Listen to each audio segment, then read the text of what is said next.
Hello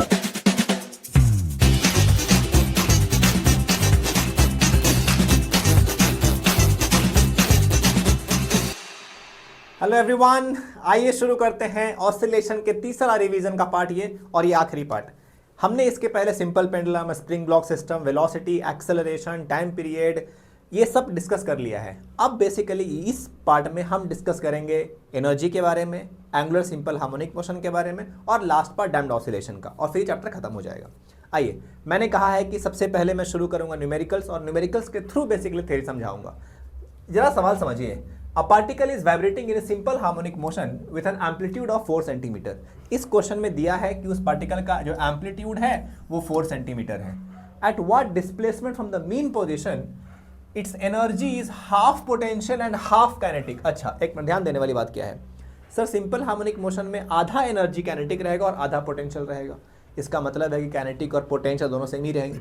अच्छा, तो क्या जानना ज़रूरी है सर? सबसे पहले जानना ज़रूरी है कि काइनेटिक और पोटेंशियल एनर्जी का फॉर्मूला क्या होता है।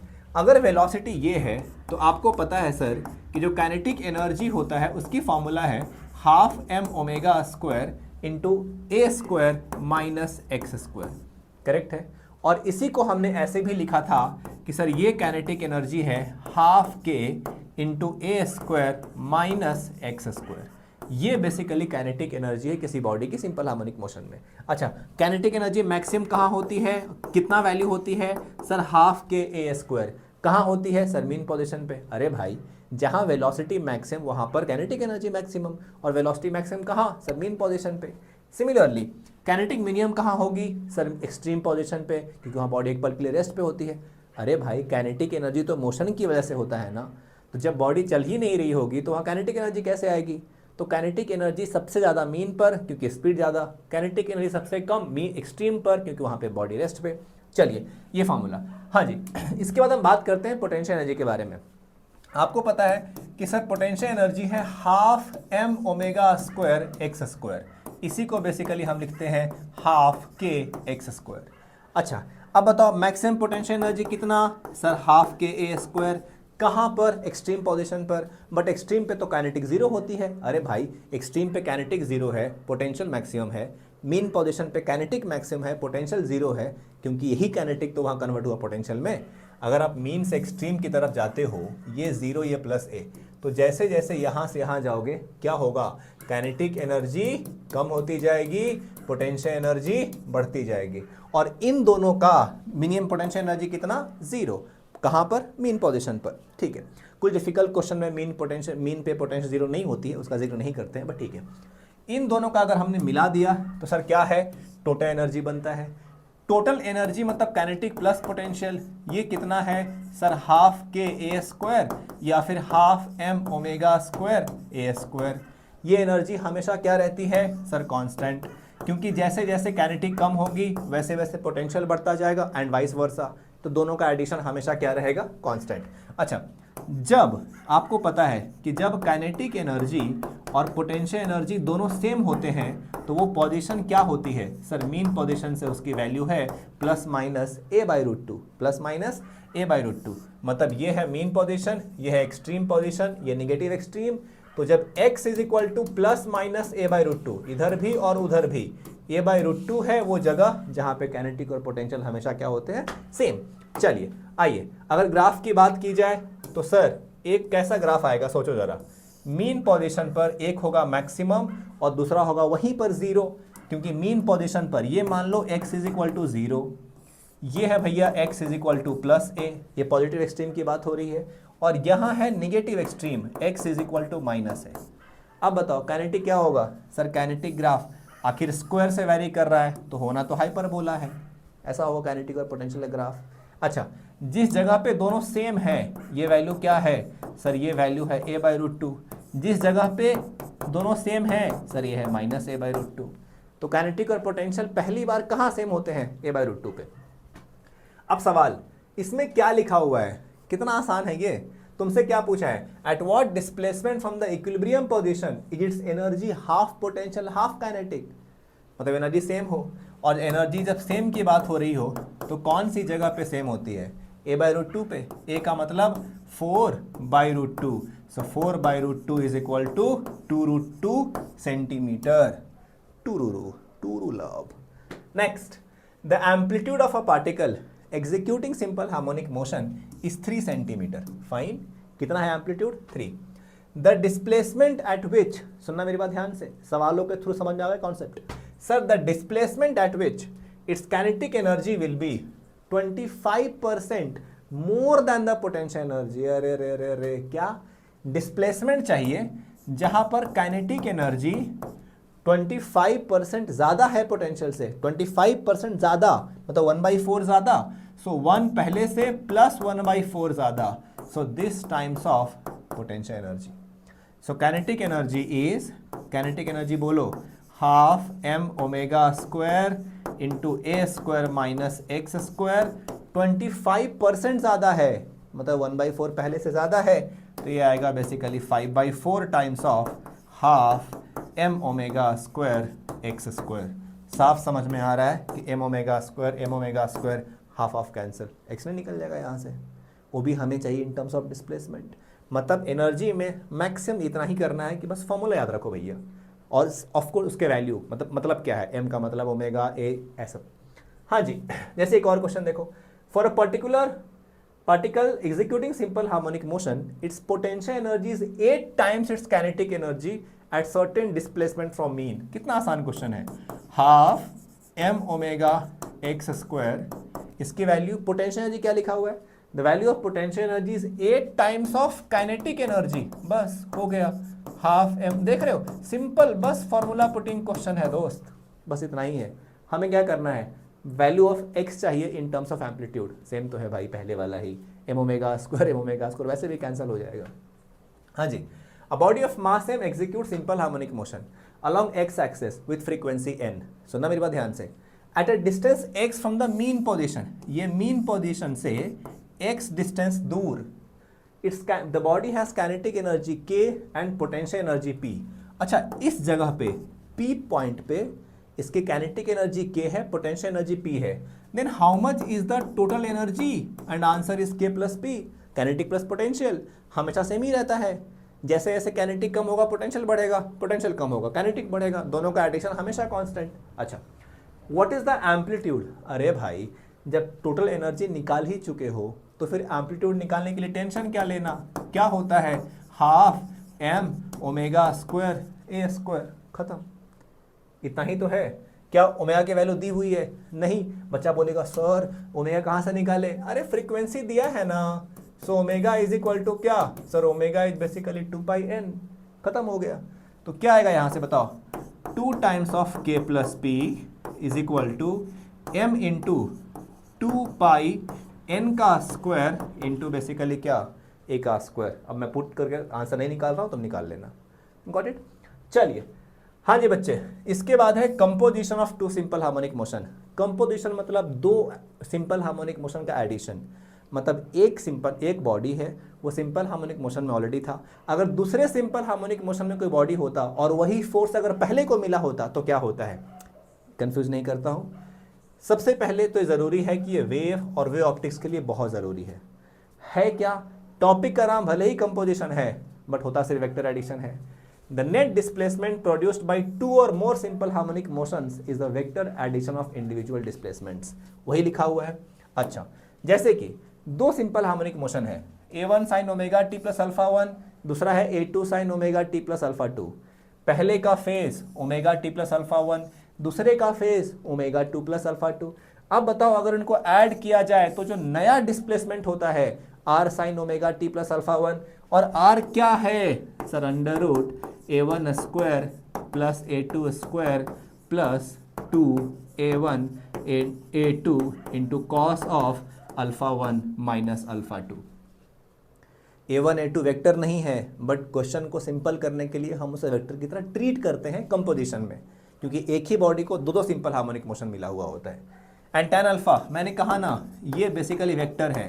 सो a2 साइन क्या, alpha 1 minus alpha 2 by a1 plus a2 into cos of alpha 1 minus alpha 2. Vector की तरह ट्रीट करते हैं रिजल्टेंट के लिए. अब ये 5 पॉइंट थे जो ज़रूरी थे सवालों को सॉल्व करने के लिए. जैसे कि दो सिंपल हार्मोनिक मोशन को ऐड करते समय बीच में प्लस होना चाहिए, दोनों के इक्वेशंस में हमेशा साइन होना चाहिए, दोनों का ओमेगा हमेशा सेम होना चाहिए, इनमें से A1 वो होगा जिसका फेज छोटा होगा, और जो रिजल्टेंट एम्पलीट्यूड है वो इंडिविजुअल एम्पलीट्यूड का वेक्टर एडिशन होता है। अगर दोनों के वजह फेज डिफरेंस 0 हो तो सिंपली रिजल्टेंट क्या आता है, resultant amplitude is equal to A1 plus A2। अगर पाई बाई 2 होता है तो क्या होता है, under root A1 square plus A2 square. अगर दोनों आउट ऑफ फेज होते हैं तो रिजल्टेंट एम्पलीट्यूड क्या है रे भाई, A1 माइनस A2। इसका मतलब है कि सर ये बेसिकली वेक्टर है। जैसे कि पहला 3 sign omega T 4 cos omega T, दोनों इक्वेशन में साइन होना चाहिए, नहीं है तो साइन में बदलो। तो 4 साइन 4 कॉस ओमेगा टी को क्या लिखोगे, 4 sine omega t plus pi by 2। अब resultant amplitude is the vector addition of individual. A1 वो है जिसका फेज छोटा है, पहले का फेज है सिर्फ ओमेगा टी, दूसरे का फेज है omega t plus pi by 2। तो 3 छोटा है, 4 उससे बड़ा है तो बाद में आएगा, और 3 और 4 का रिजल्टेंट क्या होता है, under root 3 square plus 4 square is 5। So resultant equation क्या होगा, 5 साइन ओमेगा टी प्लस क्या,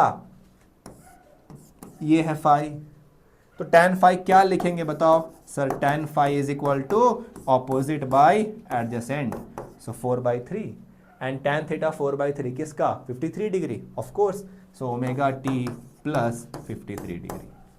हाँ जी बालक, अब नेक्स्ट क्या है, एंगुलर सिंपल हार्मोनिक मोशन। और एंगुलर सिंपल हार्मोनिक मोशन वैसा ही होता है जैसा लीनियर है, बस वहाँ पे फोर्स है, टॉर्क है। जैसे कि इसको मैंने अच्छा खासा टॉर्शन क्रिएट किया है, अब मैंने छोड़ दिया तो क्या हो रहा है, देखो ये उल्टा घूमना शुरू कर रहा है। क्यों घूम रहा है, ये पहले पूरा घूमेगा, उसके बाद फिर से वापस ऑपोजिट डायरेक्शन में भी एक बार आएगा।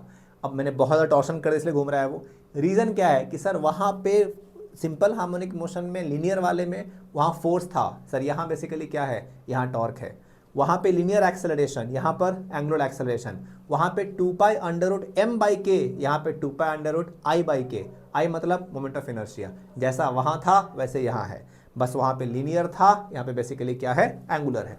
अब समझिए ज़रा बेसिक ध्यान से, वहाँ पे था sir restoring force is equal to minus k into x, वही था। यहाँ क्या है sir, restoring torque is minus k into theta. वहाँ लीनियर डिस्प्लेसमेंट, यहाँ एंगुलर डिस्प्लेसमेंट। सर वहाँ पर force, restoring force is equal to mass into acceleration. Sir यहाँ पे restoring torque is equal to moment of inertia into angular acceleration. हाँ जी, वहाँ पे स्टैंडर्ड फॉर्म क्या था sir, d square theta, d square x ना, d square x by d t square, x is linear displacement, plus omega square x is equal to 0। यहाँ पर क्या है sir, d square theta by d t square plus omega square theta is 0। वहाँ पे x linear displacement, यहाँ theta angular displacement. वहाँ पे time period 2 pi under root m by k m by k, यहाँ पर मास के जगह पे मोमेंट ऑफ इनर्शिया। तो एंगुलर सिंपल हार्मोनिक मोशन में एक ऑसिलेशन कंप्लीट होने में टाइम कितना लगता है, 2 pi under root I by k. ठीक है, हमेशा उसी के अबाउट लेना है जिसके अबाउट हमने टॉर्क, मोमेंट ऑफ इनर्शिया हमेशा उसी के अबाउट लेना है जिसके अबाउट टॉर्क लिया है। ठीक है, तो बहुत जनरल स्टेटमेंट है। वहां था x is equal to A sine omega T, यहाँ theta is theta not sine omega T. वहां पर v is equal to A omega cos omega T, यहाँ omega is equal to theta not omega not cos of omega not plus T alpha. वहां पर v मतलब linear velocity, यहाँ पे omega मतलब angular velocity. ये ओमेगा एंगुलर वेलोसिटी है, ये ओमेगा एंगुलर फ्रीक्वेंसी है, ये theta naught maximum angular displacement है, जिसको हम कहते हैं एंगुलर एम्पलीट्यूड। फाइन, वहाँ पे क्या था, a is equal to minus omega square x, यहाँ पे क्या है a is equal to minus omega square theta. वहाँ लीनियर डिस्प्लेसमेंट, यहाँ एंगुलर डिस्प्लेसमेंट। अगर कोई मैग्नेट है जो किसी बाहर के एक्सटर्नल मैग्नेटिक फील्ड में ऑसिलेट कर रहा है, स्टेट बोर्ड में दिया हुआ है ये, अगर कोई मैग्नेट है, एक्सटर्नल मैग्नेटिक फील्ड है, यहाँ पर साउथ पोल, यहाँ पर नॉर्थ पोल, ये थीटा एक्सटर्नल मैग्नेटिक फील्ड है ये, और अगर ये एक्सटर्नल फील्ड में अगर ऑसिलेट करता है तो इसका टाइम पीरियड का फॉर्मूला क्या था जो आपके स्टेट बोर्ड में दिया हुआ है sir, 2 pi under root I by M into B. ये मैग्नेट कैसे करेगा ऑसिलेट, चिक चिक चिक चिक इस तरीके से। तो आई क्या है सर, आई है basically moment of inertia. M क्या है, एम है मैग्नेटिक मोमेंट, क्वेश्चन में दिया रहेगा अभी के लिए, बाकी मैग्नेटिक मोमेंट डिटेल में आएगा क्लास 12 में मैग्नेटिज्म वाले कॉन्सेप्ट में। और बी क्या है सर, बी है एक्सटर्नल मैग्नेटिक फील्ड। जैसे कि अच्छा टाइम पीरियड बोला मैंने, number of oscillations in 1 second, time period is time required to complete 1 oscillation, but frequency is number of oscillations in 1 second. तो इसका उल्टा क्या होगा, 1/2 pi I by M B, मतलब basically M B by I. Got it. अब समझो सवाल, find the number of oscillations performed पर मिनट। क्वेश्चन ने क्या बोला है, पर मिनट, मतलब पर सेकेंड निकाल के 60 से मल्टीप्लाई कर दो। पर minute by a magnet if it is vibrating in the uniform field. भाई बाहर का एक्सटर्नल फील्ड कितना, 1.6 10 टू द पावर -5 टेस्ला, ये बाहर का फील्ड है। अच्छा, now the magnet has moment of inertia, moment of inertia is 3 into 10 to the power -6 kg metre square, and magnetic moment मतलब कैपिटल एम की वैल्यू कितना, 3 एम्पियर मीटर स्क्वायर। तो भाई साहब सब कुछ तो दिया है ना, अरे भगवान का दिया सब कुछ है। So 2 pi under root I by M into B. Moment of inertia यहाँ, मैग्नेटिक मोमेंट यहाँ, एक्सटर्नल मैग्नेटिक फील्ड यहाँ, तो सारा वैल्यू तो दिया हुआ है ही पहले से, वैल्यू पुट करो आंसर निकाल लो। हाँ जी, अब समझिएगा इस चैप्टर का आखिरी टॉपिक है डैम्प्ड ऑसिलेशन। एक बात मुझे बताओ, मैंने पहले ही कहा था कि अगर यहाँ हवाओं में फ्रिक्शन नहीं होता तो भाई एयर रेजिस्टेंस अगर नहीं होता तो ये हमेशा ऑसिलेट करता रहता, लेकिन अभी क्या हो रहा है सर, इसका ऑसिलेशन का एम्पलीट्यूड धीरे धीरे कम हो रहा है। क्यों कम हो रहा है सर, एयर रेजिस्टेंस है, मतलब कोई ना कोई रीस्टोरिंग फोर्सेस के साथ साथ कोई ना कोई डैम्पिंग फोर्सेस भी है जिसकी वजह से ये डैम्प्ड ऑसिलेशन हो रहा है, क्योंकि इसका एम्पलीट्यूड ग्रेजुअली रिड्यूस होता है। पहले डिचुक डिचुक डिचुक डिचुक, बाद में स्लो होता जाएगा, क्योंकि इसका एम्पलीट्यूड रिड्यूस हो रहा है, क्योंकि साथ में एक डैम्पिंग फोर्स भी लगता है, और डैम्पिंग फोर्स होने की वजह से इसका स्टैंडर्ड इक्वेशन भी चेंज होता है। पहले क्या था sir, m into d square x by d t square plus क्या k into x is equal to 0, ये एक स्टैंडर्ड फॉर्म था। अब यहाँ स्टैंडर्ड फॉर्म क्या है, m into d square x by d t square, ये तो जैसा है वैसे ही रहेगा, साथ में ऐड क्या था b into d x by d t plus k into x is equal to 0। ये इक्वेशन किसका है, अनडैम्प्ड ऑसिलेशन का। ये इक्वेशन किसका है, डैम्प्ड ऑसिलेशन का। b क्या है, damping constant. dx by d T यहाँ पर क्या है, dx बाई डी टी एक वेलोसिटी है। ये एक नया फोर्स ऐड हुआ है। ये कब होगा, जब ऑसिलेशन डैम्पिंग वाला होगा, जब उसका एम्पलीट्यूड धीरे धीरे कम होता जाएगा, तब होगा ये काम करेगा। एम्पलीट्यूड देखो क्या हो रहा है, ग्रेजुअली सर कम हो रहा है। अच्छा, सबसे ज़रूरी बात, इसमें जो एम्पलीट्यूड है वो कम होता है, बट कम कैसे होता है, एक्सपोनेंशियली, मतलब final amplitude after time t is equal to initial amplitude into E to the power -bt/2m। Exponentially amplitude कम हो रहा है। एक बताता हूँ शॉर्टकट, और वो शॉर्टकट है कि final amplitude is initial amplitude by 2 का पावर n। 2 का पावर n मतलब where n is number of half lives. Half life मतलब कितने, एक हाफ लाइफ मतलब क्या, कितने टाइम के बाद उसका एम्पलीट्यूड आधा हो जाता है। तो कितने टाइम के बाद उसका एम्पलीट्यूड आधा हो जाता है, तो ऐसे कितने टाइम पीरियड्स हैं, ऐसे कितने हाफ लाइफ्स हैं। तो वो जैसे कि मान लो एम्पलीट्यूड आधा हो जाता है 2 सेकंड के बाद, और उसने 4 सेकंड बोला है, तो n के जगह पे क्या पुट करोगे, 2, क्योंकि एक हाफ लाइफ 2 सेकंड का, तो 2 का डबल मतलब 4 सेकंड, तो 2 हाफ लाइफ्स। अच्छा, जैसे कि द एम्पलीट्यूड ऑफ ए, मैंने कहा है सवाल कराऊंगा, सवालों को थ्रू पढ़ाऊंगा थियरी, सुनो। The amplitude of A damped oscillation becomes half in 1 minute. 1 minute के बाद एम्पलीट्यूड हाफ होता है, मतलब पक्का है कि उसका टाइम हाफ लाइफ कितना हुआ, half life is basically 1 minute. हमसे क्या पूछा है, find its amplitude after 3 minutes. तो तो 3 मिनट का मतलब क्या, 3 हाफ लाइफ ना, तो एम्पलीट्यूड क्या होगा, बाद का amplitude is a not by 2 का power n, initial amplitude A not 2 का पावर n, n के जगह पे 3 हाफ लाइफ, क्योंकि एक हाफ लाइफ 1 मिनट का 3 पूछा है, तो ए नॉट बाई 2 का power 3 is a not by 8। Clear है। अब बहुत जरूरी इक्वेशन है आपको समझना, वही वाला कि डैम्पिंग में एक जो मेन फॉर्मूला था वो बेसिकली ये वाला था। अब इसके बेसिस पे एक सवाल कराता हूं, सुनो। In damped oscillation the amplitude after 50 oscillation is 0.8 A not. सवाल सुनना, 50 ऑसिलेशन होने के बाद उसका एम्पलीट्यूड 1 से 0.8 हो गया। 50 ऑसिलेशन का मतलब time period 50 times of T, है कि नहीं है, ठीक है। 50 ऑसिलेशन के बाद उसका एम्पलीट्यूड कम होगा क्योंकि उसका डैम्पिंग हो रही है। अच्छा, where a naught is the initial amplitude, हमसे क्या पूछा, then find the amplitude after 150 oscillation. 150 oscillation के बाद उसका एम्पलीट्यूड क्या होगा।